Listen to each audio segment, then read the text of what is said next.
May 2 milyong pasahero ang inaasang daragsa sa PITX para sa papalapit na undas. Malaking tulong daw ang inanunsyong wellness break ng mga estudyante para hindi magsabay-sabay ang mga pasahero. Nakatutok si Jonathan Andal. Inaasahan ng LTFRB na umpisa na ng exodus o pagbiyahe pa uwi sa kanilang mga probinsya. Wala na kasing klase matapos i-anunsyo ng DepEd ang wellness break sa public school sa bansa mula sa Lunes hanggang Huwebes. Special non-working day naman sa Biyernes. Sa November 3 na ang balik eskwela. Nakalib po ako sa trabaho. Ito po wala silang pasok eh. Simula 28 hanggang 31, puno na kami.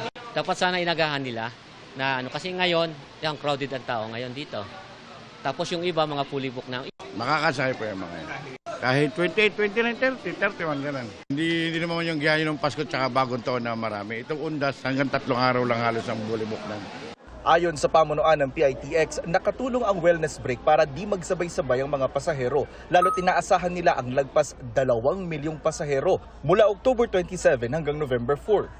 Inaasahan natin, Monday pa lang, no, dadami na yung mga pasahero dyan, which is a good thing para at least hindi sila magkasabay-sabay on the 30 and the 31st and hindi tayo magkaroon ng congestion at ang pagpila ng mahaba.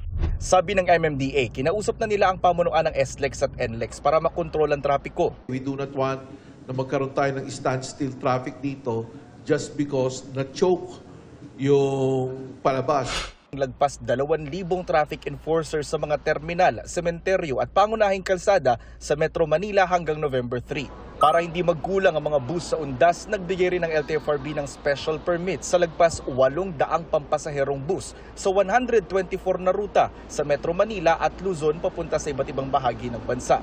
Magsusurprise inspection din daw ang LTFRB para tiyaking roadworthy o nasa maayos na kondisyon ang mga papasada. Para sa GMA Integrated News, Jonathan Andal, nakatutok, 24 oras.